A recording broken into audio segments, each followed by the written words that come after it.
Hello, everyone. Welcome back to Anatomy of Pop, the podcast in which we diagnose, dissect, and discuss all things pertaining to pop music and pop culture. My name is Jack Brennan. And my name is Jack Rua. Again, you were being sensual. Yeah, well, that's just me. I am a Okay. narcissist. Oh, she's already plugging it in. Yeah. You're already starting. Because it's not like there's been any other important albums recently. Yeah. Well, that's the album that we're here to talk about today, by the lady that, I think our friendship wouldn't have blossomed the way it did if it wasn't for her. And I don't know now whether or not that's a good thing or a bad thing, but we are here to talk about Chromatica, the sixth studio album by Lady Gaga. Mm. So, go on. Well, it's been a long time coming, hasn't it? It's been a very long time coming. And I feel like the two of us are still also in like a sort of like post-apocalyptic stress kind of thing. Yeah. Not stress, but like I feel like the two of us are kind of in shock that we have a Lady Gaga pop album and we don't really know what to do with ourselves. I don't. Yeah, that's a very true point. Our first episode back a couple of weeks ago, we actually spoke about Chromatica and where it was up until that point. And this was post the postponement, and that episode came out a day before she announced the release date. And I'm not saying we are psychics, but we did get the release date correct. Our speculations were correct. Everything we said about Rain on Me coming out a week prior was correct. So if you want to know anything about, our thoughts on Stupid Love and the postponement and the album artwork, all that kind of stuff, you can listen back to that first episode. It is called Chromatica Virus, Gaga 19. But today we actually, I know, top-notch quality. Today we are here to actually speak about the album. We got it a couple of days ago, and we're just kind of going to dive into it. So last week she released the second single from the album, which was Rain on Me featuring Ariana Grande. Not featuring. Oh, sorry, you are correct. With. Yeah. God forbid we know the politics behind a with addition to a song, don't we, Jack? Anyway, so then after that, a week later, in a surprise fashion, came Sour Candy. It wasn't a surprise. How was it not a surprise? I didn't know. I told you 12 hours before and you said it wouldn't happen. Yeah, but I don't listen to you. Yes, well, I was correct. Well, without any promotion, she put out Sour Candy with Blackpink. Yeah. And it was obviously it was planned. And well, like, let's talk about those two. What do you think of those two songs? Start with Rain on Me. Well, firstly, can we just say about Rain on Me, she is getting her 5th number 1 single, which... Don't jinx it. No, she is getting it. Sorry, she is. She's getting it. If this comes out on Tuesday, so you'll know if she's had it or not. If she doesn't have it, you can blame me. But yes, Rain on Me is... I said to you before that I kind of wish Rain on Me was the first single to this campaign. And I can admit that I was wrong with that because it was a very smart choice releasing it the week before the album. Yeah. Because they just got this massive drive of hype. Behind it. It is... it's probably the most digestible and radio friendly song on the album. Yeah. Well, let's not talk so much about the sound right now, but like those two singles were very smart choices to release right before the album. Oh, because it's streaming, yeah. Yeah, exactly. But like, Ariana Grande is probably the biggest female female streaming artist at the moment. So that like Lady Gaga's monthly listeners on Spotify have gone up, I think, over 10 million in the last week. She, she's she's in the zeitgeist again. She's injected herself back into pop culture in like a major way and put herself center stage.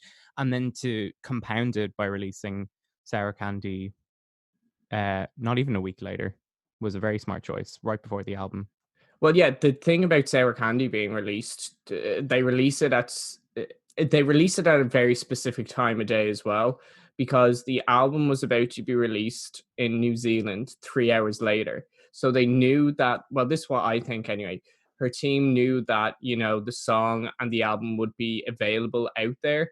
And because the Blackpink fans, like most K-pop group fans, are such streaming behemoths, that them having the song there for a worldwide stream meant that they would increase streaming numbers. So I think Yeah. that's why that was released Thursday morning, was to make sure that it got the streams. Now the Mhm. issue with that then is those streams don't count for the first week of sales. Oh, really? So yeah, it was just to get the album, or it was just get another single kind of, because obviously it was trending on Twitter before.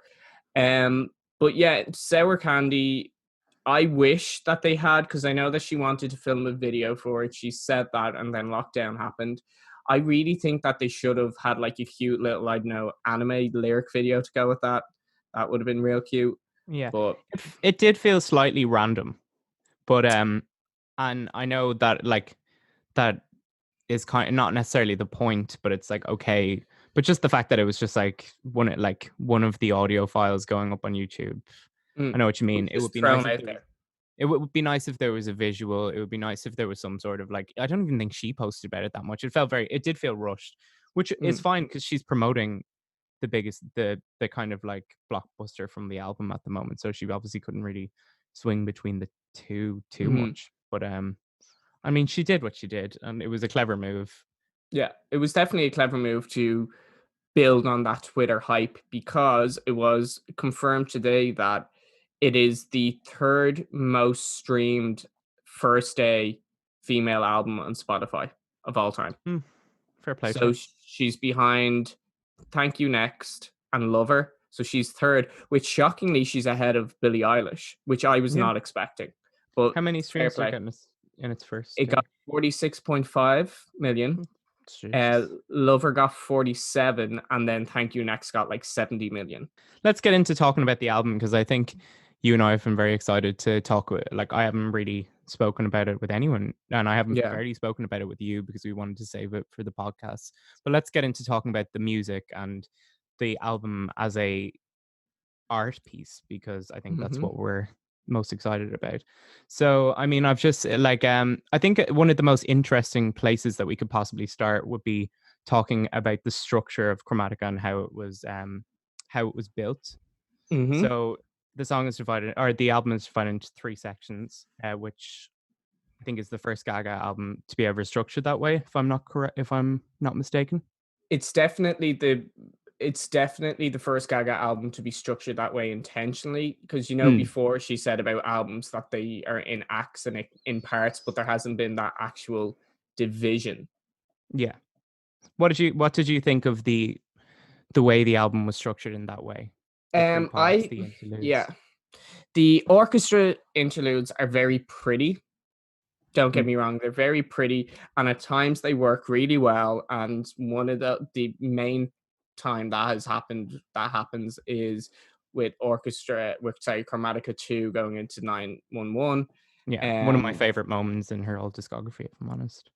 yeah, that was a cultural reset. That was a moment. Mm, Other than that, like, and I know that they have rain sounds in Chromatica 3, which is, you know, smart, and it ties back into Rain on Me, and then within the first two lines is Sign from Above, which is the song following that. She speaks about rain and thunder. So that was quite cute, but it's kind of the only reason I could think of for why these orchestral interludes are there is to kind of give you a break during the album. yeah, it's a good point to say that they were made to break up the album and give you a rest.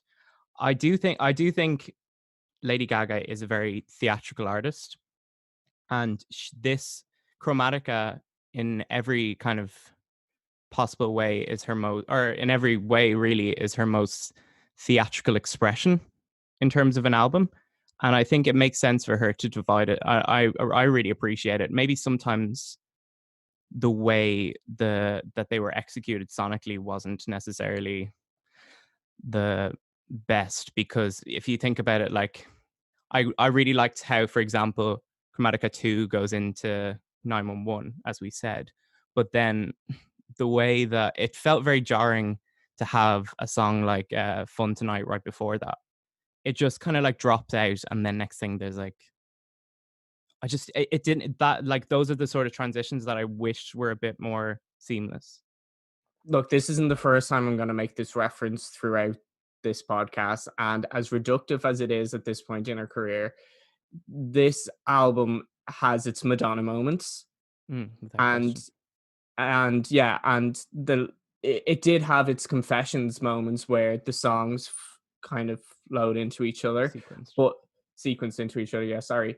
Mm. But it was the interludes. Just I I don't love them. I think they could have been, like you said, they could have been executed a bit better. They're very pretty, but I wish they made more sense in the story. Because you made a very valid point about her being very theatrical, which we know, and that adds to the experience of this album. But if that was the case, acts are to tell a different part of the story, and I don't think she thought about that when she was sequencing the track list, possibly.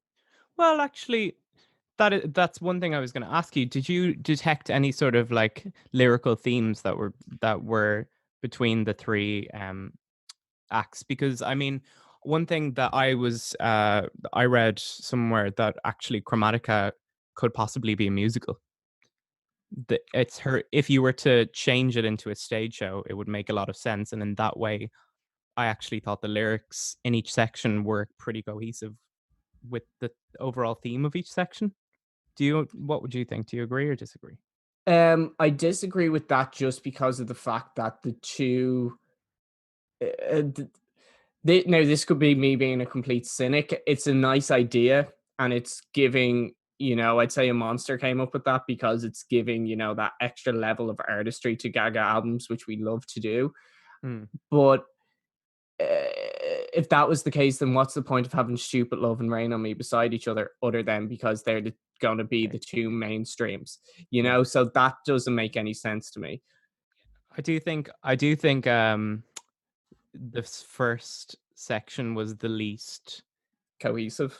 cohesive in that way. I thought the Yeah, second section actually I agree. things got darker and Hmm. things got more about her mental state. Things got more about how she feels trapped in her life and lost and mad. Hmm. And that's when I started really appreciating the lyrical themes of that were going on the album. The first Yeah. one felt very like hit laden. Yes, Yeah. which look, that's the way albums have been sequenced lately, especially in the streaming generation, where you want your singles up there, and then because that kind of adds people listen more then to the album. But what you were saying there about lyrical themes, there are a lot of ones. There are a lot of themes on this album that we were missing, possibly on past albums, or they just weren't as cohesive and Mm, well thought out. But one of the ones that really kind of struck with me is she. A lot of this album is obviously her talking about romantic relationships, but there is also that relationship with her fans and her critics. And there's a lot of lyrics that reference fighting and battling throughout this album. But one thing mm, that what I kind of, now I could be reading too much into it, but what I picked up on as I was listening to it again today was the Fame and the Fame Monster mirror Chromatica in a weird way, because those first two projects were at the beginning of her career, and there was this beautifully dark and morbid but still glamorous perspective she had on Fame, and she had on her relationship with Fame. It was that really old school glamour, but there was that classic Gaga darker but glamorous vibe to it. And those themes have then showed up again in Chromatica. But what I think is really interesting about Chromatica, and as I was listening to it, do you remember the Paper magazine shoot that mm, came out a couple of months ago? And we'll post it on the Instagram anyway. But a lot of those photos were her quite robotic, but distressed, and pieces were falling off. And that's what I kind of thought Chromatica was if the Fame was this really doe-eyed and sheen view on Fame, then Chromatica is a woman who has gone through that and has been hurt by it, and is now, this armor is fallen off, and this she's become distressed by it, and it has that robotic vibe to it. So it's gone from being sheen to grittier, and I think that that's a really interesting concept that, you know, she executed quite well. Now, once again, that could be me reading into it too much, but those lyrics, those themes come up in replay. They come up in Fun Tonight. You know, so I think that's really interesting if that it was the intention. Hmm. So with all of that considered, and consider you're touching on the lyrical the lyrical content at the moment, one thing that I had noted was that and this is something that I find very interesting about musicians, is that, and working in the music industry, like writing music, working with musicians, is that when people make electronic music, it is often said that, or it's often derided as kind of like impersonal. And one thing that struck me about this album was that it's possibly her most personal album Hmm. that she's made.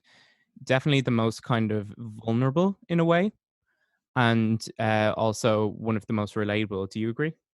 Absolutely. And I think what you touched on a really good point there, that, you know, Joanne was was branded as her authentic album, but that was just because of its sonic landscape, you know, where it was the rockier. Once you have an acoustic guitar and a classical piano, people are like, it's your most authentic record. But what you just said there is a very valid point, where electronic pop music can be paired with vulnerable and personal lyrics, and most of the time is more authentic. Yeah. Well, I wouldn't say most of the time is more authentic, but I think what I find very interesting about this, and if you compare it to Joanne, what I have always noted was her performing authenticity, as you kind of said. You said sonic landscape, but it wasn't just the Mm. sonic landscape. It was the aesthetic. It was the way she carried herself in interviews. It was the whole thing. It was the whole thing. It was like, I'm drinking a bottle of Pinot Grigio with my hair flying through the wind, wearing Daisy Mm. Dukes and blah blah blah. And it's like that whole thing. She kind of actually, in an interesting way, with this album, didn't do any of that shite except in interviews. Yeah, but I suppose that's kind of a thing where, you know, each Gaga era, she is an actress. And she's not just a comedian in terms of, you know, her music. In her interviews, I think that this Gaga is the pseudoscience Gaga. If the Yeah. last one was the last one was the Audrey Hepburn old Hollywood glamour Gaga for A Star Is Born. The one before that Pinch then me. was yeah, and the one before that was the Americana Gaga with Joanne, but this one is pseudoscience Gaga, and you can see that in the interviews, and you can hear it in the album. Eugenics and cryogenics and Yeah. blah, blah, blah. And it's just like, but I am not making a utopia. I'm making a dystopia, but not a dystopia. It's a utopia. I love that. I love when she starts going in on that sort of like, when she World tries to. building. Yeah, Yeah. that's really interesting that she's doing the pseudoscience thing. I don't even think it's like pseudoscience, but it's like pseudo like, she kind of, during that Zane Lowe interview, distanced herself from like dystopia. Like Chromatica is Mm. not dystopia nor utopia, but in a way it kind of is, and she's the sort of like leader. And this is Mm. her being like, I have created a world, everyone come in. So Yeah. I was just gonna talk more about the lyrical subjects and get a bit more specific here. So we've been talking about how this was a personal album, how this is a vulnerable album, how it's relatable. What do you think are the key tracks in that regard? I think it's taken away the first track, which is the interlude. Alice continues that streak of her opening tracks being really strong, and I think Alice sets up the journey that we're about to go on with that album in terms Hmm. of trauma and trying to escape trauma. You Yeah. know, at the beginning of Alice, or during Alice, she talks about falling deeper into the hole, which, you know, is obviously Alice in Wonderland. But to me, the way I got that was she's falling deeper into the hole of depression or whatever trauma she was suffering, and Wonderland is her way out of that. So I think that was a really good introduction to that lyrical kind of theme. Hmm. And One thing, then we let me go just on. interrupt you to say that I think that, can you think of any other artist who is so consistently good with opening an album? That's a very good point. I Um, think so Lady Gaga said 6 albums. Let's think of them all. so the Maybe not Fame Just Dance, open, but but Just Dance was a perfect introduction to her career. every all of them set the tone Yeah. really well. And I think that's what makes her such a kind of like unique artist in the pop landscape at the moment. Mm. No, she's one of the better, she's one of the only sort of like album artists that are still going. Do you Yeah. agree? And Yeah. and she has a strength more than any of her like peers that I know at opening an album. Like Aura is such a strong opener. Alice is the same. Diamond Heart really sets the tone as well. Mm-hmm. It's great. So Alice, yeah, that is a very key track lyrically. The I was going to say was 911 is one of my key lyrical tracks, because Mm. this is at this point she's kind of touched on pain a little bit in a Yeah. sort of abstract way in the songs before. Like Rain on Me is like, oh my god, I'm so sad and it's crying. And sorry, I'm being very mean by doing an impression of her. I hope she doesn't listen. But what's it? I think once she starts getting specific about what the pain is and how she's suffering, that's when it starts to get interesting. And 911 really just, the moment that first snare hits, you're Mm. literally taken to how she felt in that moment, and the robotic voice and the lyrics, everything just works towards you seeing her going crazy. Yeah. And I think that the thing that 911 does really well is it, because Gaga can struggle with this sometimes lyrically, is being too explicit. It can be, and this isn't me making a joke, but it can be too on the nose, and she can't really work well with that sometimes. And then Mm. other times she suffers from being too implicit. So I think that's where Gaga's lyrics can suffer at times, but with what she did with 911 was she found that balance. Yeah, I think you're hitting the nail on the head there. I think like Gaga can often be quite ham-fisted or like heavy-handed, a bit clunky when she starts trying to Mm. tackle a heavy subject. Like we always slag Princess Di, but You're gonna hate having to edit that audio later. yeah, but but that's a really good example of Lady Gaga trying to tackle a lofty subject and kind of just aggressively failing or coming across as quite cringe. This Mm. song, when I was listening to it, I was just listening to it and I was reading the lyrics and I was like, wow, this is great. Like this is the kind of lyricism that you want from a pop star, that's trying to explain to something to you that is not necessarily something that the average person would have experienced. Yeah. She's just doing it in a really good way. But conversely, then, on the other hand, there is songs like Plastic Doll, where, that song I didn't like on my first listen. I've grown to like it more. But that's then her being very much explicit and stating, I feel like a fucking Barbie doll at times. And that's also where I feel she can hinder, is because that to me on my first listen came across cringe. I think I said to you it sounded like an Ava Max song. Yeah, well, like let's not throw poor Miss Max under the bus, but you're all right. And also, yeah, you're right. That song is very good melodically. Lyrically, I was a bit kind of like, I'll just ignore them. But I think, Mhm. and as well as that, when we're talking about her getting very implicit and a little bit like airy fairy with how she's tackling those subjects, I think a good example of that is like Rain on Me, which is a little bit. It's just a bit like, oh my god, I'm sad, and I get it that it's a radio song, but it's like you hope you would have hoped that she'd get a bit more um what's the word I'm looking for? Like Just a bit more metaphorical. just a bit more definite on what she was saying, because she's just like, Mm, I disagree with Rain on Me. I get what you're saying, that, it is very basic and it's quite shallow in what it achieves to do, in what, its plan was.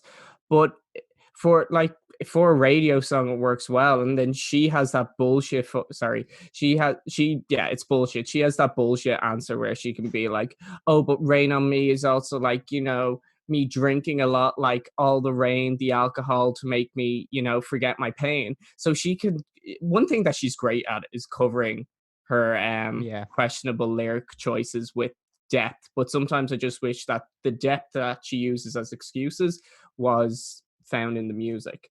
But then there are songs. Replay, I think, is a good example. Replay is probably my favorite album track. Hmm. Um, Replay is a good example of her once again, being quite explicit, but having an element of detail to it. Yeah, I actually replay as well as getting is going up my chart as well. I do think Mm. 911 is my favorite. Oop. My favorite. It's fine. I do think that's my favorite song from the album. But the more I listen to replay, the more into it I am. Um, as well musically, that is a really interesting song. Yes. Which brings us very cleanly into the next subtext. Because I am reading a script and the next part is music. So, Jack, sorry. I think Chromatica, and I think you'll agree with this, it's been going around, is possibly Gaga's most cohesive album sonically and musically. What do you think of that? Because there are times in music where that can be slightly draining, and there are times when that's slightly more admirable. What do you think? I think, and I've said this to you before, I think cohesion is a really interesting, an interesting element in albums, because on one way you can be critiqued if your album isn't cohesive enough, and then in another way, if your album is too cohesive, which this album may suffer from, you then get it's too repetitive and it sounds the same. Mhm. And you see, that's why I think when it comes to what you were saying there, it's definitely it is her most cohesive album. The thing that I may not like about that is I've kind of grown to expect Gaga albums to not be cohesive, and more so in the lyrical content, it would be cohesive, because all the Born This Way songs couldn't fit on any other album but Born This Way, but the majority of them sound sonically different. Mm. And this album, it's exciting because it is her reclaiming the dance floor, and that was a lyric that she used, or that was a concept that she mentioned in Free Woman, where she said, "This is my dance floor I fall for," and that's, to me, if the album, it's a shit title, but if not Chromatica is a great title, but if you were to give it an alternative title, it would be Reclaiming the Dance Floor, because that's what I know it's shit, but that is what that's what her intention seems to be. Yeah. The problem with it is it doesn't give you levels, I feel. Yeah. I think that where musically this album suffers from a slight overload of the ideas that they obviously had on the whiteboard in the Mhm. studio, which was this is going to be an very like 80s/90s house record mixed with modern EDM pop chart music. It goes And back to what we sorry, go on. well, it's like they had all of those keywords Mm. on the whiteboard, and then when they were making each song, and one thing that I'm going to say that I think we both know is that I feel like at some point this album was scrapped a little bit and reworked to become more cohesive in that way, so that each song was following the same formula. And I think case in point of that is a certain track towards the very end of the album, Babble On. Yeah, well, you had 2 points there. The first thing there about the whiteboard goes back to what we said in the first episode, where this whole album and era is they went into a focus group full of homosexual men and played a game of Mad Libs, and it reflects that as well. And then your second point there was we have the Free Woman demos, the Free Woman demo that was, and I'm not, before I say this, I'm not comparing. Okay, I'm comparing the album tracks to the demos. We shouldn't have the demos, but shut the fuck up. The Free Woman demo was more industrial feeling. It still had a house vibe, but it was definitely rougher. Obviously, it was a demo, but I feel that industrial house aspect became more generic. It definitely became more polished in the final version, but it felt more generic, and that drop in it I've Yeah. heard in a million and one songs. Babylon the demo from that then was definitely it was that House Labs beat which everyone is shouting on about, and the David Bowie sample.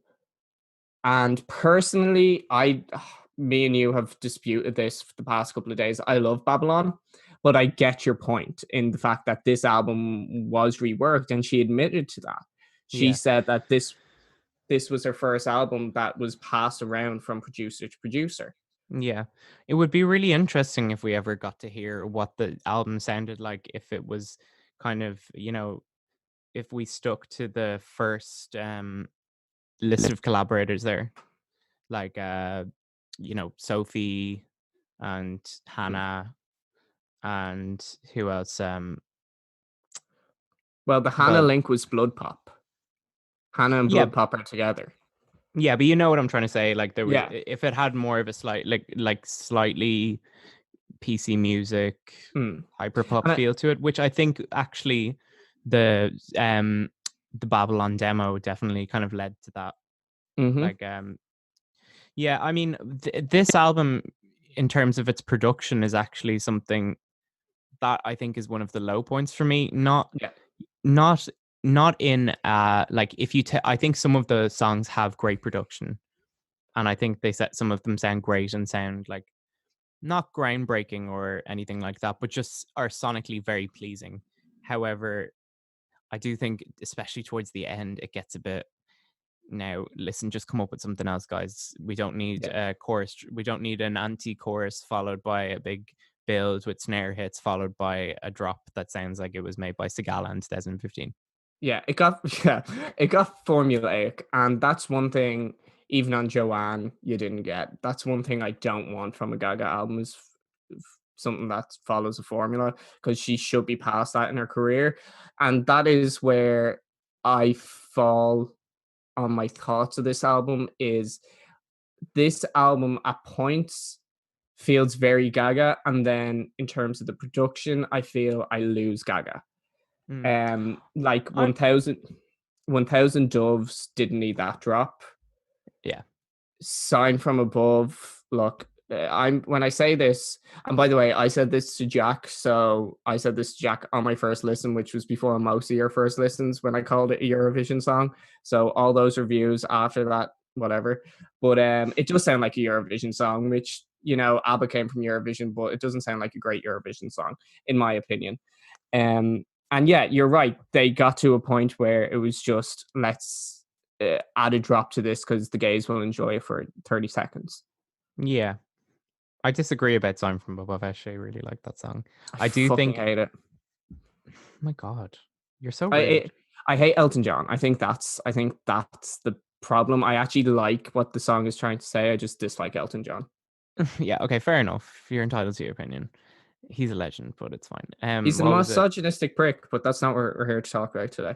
Yeah, well, I get what you mean, and as well as that, I don't think that song is perfect. And when I listen to it now, I wish it just had slightly different. Like, I think it's really exciting when those like sort of like muted plucked string, like those muted strings come in Mm, for the first verse, and you wonder where the song is going, and then it opens up with this great pre-chorus, like a really that like it sounds so dramatic and it sounds like it's going somewhere, and then it's still going somewhere. Like even when it gets to the I heard one time from above, mm. still going somewhere, and then when it just gets to that drop, it's just like not. It's just not it. I'm sorry. Like it's And then all you can disappointing. hear is like deuce points from Irlanda. Yeah. That's it. I love Belarus.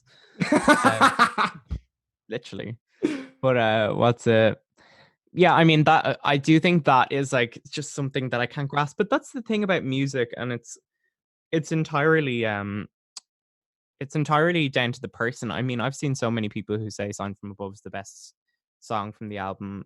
I've read a few reviews saying that it's one of the standout tracks, and I do think it is one of the standout tracks. But I just wish it was more better executed.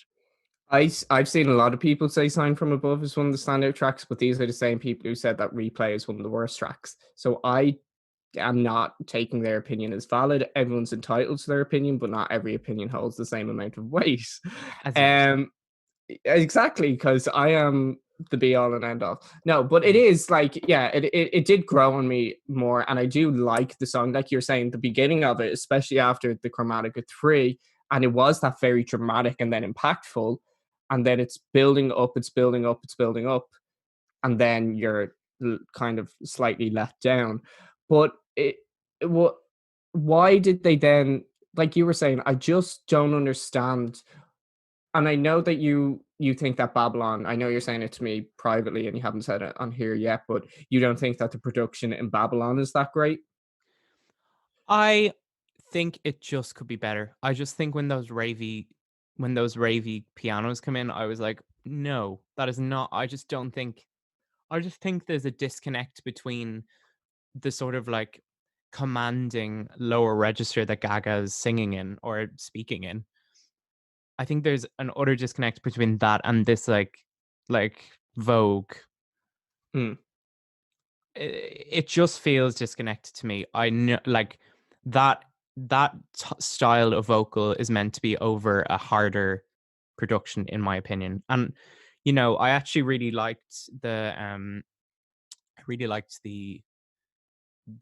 first kind of like 30 seconds of that song just until it got to the chorus, and then I just feel like there's just too many different things going on, and they're all very disconnected. Like it was like someone got Vogue, mixed it with uh Fashion or Fame by Bowie. yeah, got Vogue, mixed it with Like a Prayer, mixed it with Yeah. uh Fame by Bowie, and then made it a demo. And to Well, me, that I just think that is my biggest letdown on the album. And just because of the way it was produced, it felt like a bit of a wet towel to finish the album on. Well, I disagree. I think it's one of the strongest songs on the album. One thing that I will say is, and I think you may have been basing your expectations off the leaked demo snippet, which I think, we can't really hold that against the album because we weren't meant to hear that. But when those Like a Prayer, when the Like a Prayer choir came in at the end, I was a bit like, you're after giving me 15 tracks of EDM drops and house music, and then to that, you're right there, there's a disconnect there. But on the reverse of that, then I think that's where Babylon is possibly one of the more interesting songs on the album. Yeah, let me be clear. I actually do think Babylon is one of the more interesting songs, as you say, in Mm, terms of the actual lyrics, in terms of the way the melody is, in terms of like the harmonic structure. I just think the production is just not good enough, and it's not. I just think that saxophone as well is just so like shite. It mm. literally sounds like Blood Pop being like, Well, that's another thing though, that some songs in the album suffer from, is they sound like demos. Mm, One, I think that the biggest example of that to me is Sour Candy, the song with Blackpink. mm, Now, once again, that could be because that sample in that song we've heard on Katy Perry's Swish Swish, and I believe it was on a Zara Larsson song. So it could be that it's obviously in the back of our heads. But yeah, there's times on the album where either the mixing isn't up to scratch for what an album of this magnitude should have, or where I really feel like this was more at times a Blood Pop album than it was a Gaga album. And mm, before, she's obviously been heavily inspired by her collaborators before, but she's never been, you know, taken them or took them as the template. And then, do you know what I'm trying to say? Been engulfed by their sound. mm, Because if that was the case, well, then fucking Joanne would have sounded like Back to Black, and it didn't. mm-hmm. You Argument. know, there's no argument I there. know I'm only messing. Well, touching on her discography, Hmm. where like I know this is a very difficult question, and I don't know if I can answer it at all. But where do you think, in terms of quality, this album lies in her discography? It's too early to tell. Mm, Gaga albums, in my opinion and my experience, need time to breathe because, and I suppose it's a personal issue. I hold Gaga to such a high esteem, which really I shouldn't, but because, of the impact she's had on me, I'm always going to expect the best from her. And my expectations are impossible to touch.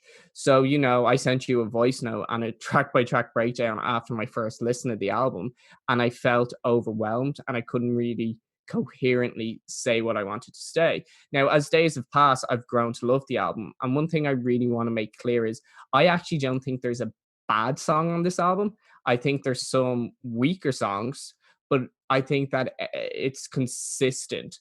So yeah, so that's the thing with this album is, and that's where I kind of find it hard to put it in a part of her discography, because there's, like I said, there's no bad tracks, but there's no amazing track. While there's albums like, to me, her top three are The Fame Monster, Born This Way, and Art Pop. Mhm. And they all have, quintessential Gaga songs, but then they have some duds. While this doesn't really have a dud per se. So, like I said, it's too early to tell. I can see it's definitely ahead of Joanne and The Fame. I count A Star Is Born in her discography. I think that it's ahead of that. I just don't know where it's going to be. It's not middle of the road to me. Like I Mm. said, as days have progressed, I've loved it more, but only time will tell. What about you? Yeah, I'm not going to answer that question. I do think it's definitely not her best, and it's definitely not her worst album. One thing you were talking about consistency, and I'll just say that I think it's like, it's consistently acceptable, but it's not. Um, there's no. I don't think there's any. I don't think there's any. This is one problem that I have with the album, is that I can't pick out one song from this album that is a career standout Gaga song. And I I can think that, do that. I can do that for each of her albums before that. yeah, And maybe that could be to do with the fact that it only came out like less than 48 hours ago, but I do think there's just nothing that immediately stuck out at me. yeah, but I think, and that is such a valid point. Like, we're obviously, Rain on Me is now going to be a staple in her career, considering Mm, it will be her fifth number one. But it was, yeah, but also we could be having this discussion 10 years down the road, and we could be there and being like, Alice is her best album opener. So there might not be a Judas, there might not be a Marry the Night, there might not be a whatever, but also, I think the album, we didn't get a lot of singles prior to this album, which also adds to that whole, because nostalgia is what grounds that whole thing of classic Gaga. mhm. One thing I will say about this album is I'm more than satisfied with it. Yeah. If and one, I just think we hold Gaga to such a high esteem, where if any other pop girl released this album, we would be praising it even more, because it is such a, in my opinion anyway, it is such a good pop album, but we just expect more from her. Mm. And you made a good point not to compare women, but you made a good point where it's better than Future Nostalgia, but because Future Nostalgia came out at a point in his career where she didn't have the audience that she has now, that's why it was held to a higher esteem, possibly. Yeah. I get what you mean. Um, If you were to do you pick think three songs off it, what would you say are your favorites? I think 911, Rain on Me, and either Enigma or Replay. Okay, I'm not going to count the singles. I'm going to say Are you not? no. I'm They're going on to the album. say yes. Well, I should have said without the singles. I'd Right. say Replay, Enigma, and Babylon. Okay. Yeah. Um, Nearly the same as me. Except for that Basically. shite song about. Anyway, in your opinion, I do wish that it kind of touched more into the sound, that French disco vibe of Replay, but alas, she didn't. And look, maybe like our Blood Pop said, we will get the alternative mixes to this album, which was a point that you made. That sounds like it's been through different people's hands, which we know it has. But once again, this is from the same woman who promised us Air Pop Act 2 and the Marachi version of whatever song it was. But we asked a couple of people, or we reached out on Twitter anyway, to get a few of her fans, a few little monsters' opinions on songs. So I'm just going to read them out here. So Aaron Donafella on Twitter said, legendary, her best body of work, full of raw emotion, yet it makes me want to dance every single song. It had surpassed my expectations tenfold. Iconic. Also can't wait to listen to the episode. Oh, that's nice. Yeah. Eric said the song Gaga did with Blackpink is addictive. Sarah Candy is a great song, hell of a beat to it. And then James said, it's not what I was expecting, but I am happy she's making pop music again. Yeah, and actually that's one thing that I think we can end on our discussion is I personally am delighted that I got to experience a Lady Gaga dance pop album again, because there was a time when we didn't know if we'd ever do that, because you didn't know where she was going to go. And I do feel very happy that I was able to, listen to that album and be reconnected to a part of my youth where she was so prominent, and the music that she made really touched me so much, and it really took me back to there. So I was very happy, and I'm happy that I have my friends that I can share that happiness with, like you. Same. It is a shame though that we can't all go on the lash and bop I don't away, drink. but that is a barefaced lie. Your skin's about as red as the fucking sun with the amount of alcohol you drank yesterday. Ha ha ha ha. I've rosacea, so I can't say anything about red skin. So so our bop of the weeks. What would your bop of the week be? My bop of the week, Jack, is a song called Cloudy Weather by one of my favorite artists, Marcus Connolly, who is really going through an interesting phase of music right now, where he's he was kind of known for making hyper pop music and is now kind of changing course and making more rock tinged music. Emo pop. Emo pop, that's a good way of putting it. And Cloudy Weather is my favorite of the singles that he's put out recently, so go listen to that. And what's yours, Jack? My bop of the week is Window from Carly Rae Jepsen's new album, dedicated Side B. It's a lovely slice of 80s synth pop. Jack Antonoff, actually I don't know if Jack Antonoff produced that, I think he did, but if he did, he once again delivered. So that's us for another day. We're waiting here, boarding our flight back to Ireland from Chromatica. It's been an interesting trip. I've lost my passport. Yeah. But yeah, so thank you everyone for listening. Let us know on Instagram at Anatomy of Pop what you thought of Chromatica. You can follow me on Twitter at Jack Eats Life, and my Instagram is at jbrennan87. And I'm at Jack Real Music on everything. Yeah, and everybody check out Jack's socials, because there's a really exciting well, it was announced today, actually, your debut mini album, Narcissus, is coming out the day before my birthday. Yeah. 26th of June. Yeah, I just felt like this album had to be put in the cancer season. And, yeah. I'll try not and pass the comment on that. Yeah, and yeah, so check that out, because that's coming and that's exciting. Yeah, it is exciting. I'm Follow gonna act me. like, don't be such a lonely fool. Holy fool. Yeah, I'm gonna act like I've never heard any of the songs off the album when it comes out. But thank you everyone for listening. Hope you enjoyed, and look out for our next episode. Bye. Bye.